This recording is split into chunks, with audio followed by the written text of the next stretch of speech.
When the boss personally placed the soldier's hand on his wife's waist, the drunken man had no idea he was directing his own death live on air. Faced with the boss's tall and seductive wife, Mike was initially hesitant. But the boss himself took Mike's hand, placed it on his wife's back, and told them to relax, move freely, and dance boldly. Watching his beautiful wife waltzing with his employee, the boss actually found himself enjoying the scene. He urged them to keep dancing and not stop, saying he needed to take a walk by the sea to sober up. However, the moment the boss stepped away, Mike let himself go completely. As the ocean breeze brushed past him, he couldn't hold back any longer. He leaned in and kissed the boss's wife. It wasn't until they were about to lose their balance that she finally pushed him away with all her strength. Wollen Sie mir nicht helfen? Sie sehen doch, der ist dicht.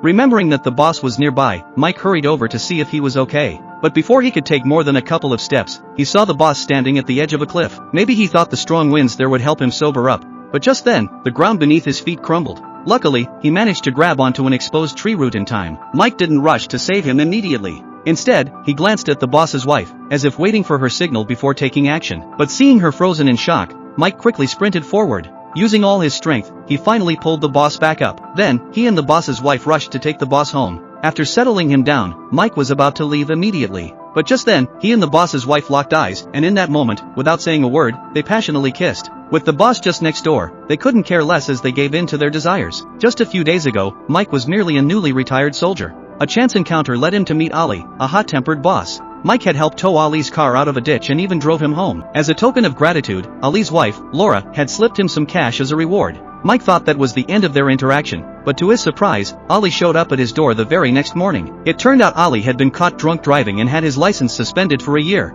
Seeing that Mike was a reliable man, Ali came in person to hire him as his driver. Since retiring from the military, Mike had been jobless, and with Ali's stunning wife in the picture, he didn't hesitate to take the offer. To Ali's surprise, Mike wasn't just dependable, he was also a former elite soldier. This made Ali's work life much easier. Once, during a dispute with an employee, a staff member tried to stab Ali with a knife, but Mike swiftly took him down before he could strike. With moves like that, Ali became increasingly reliant on this capable young man. What he didn't know was that, despite Mike's quiet and disciplined exterior, a single dance had ignited a forbidden spark between him and Ali's wife.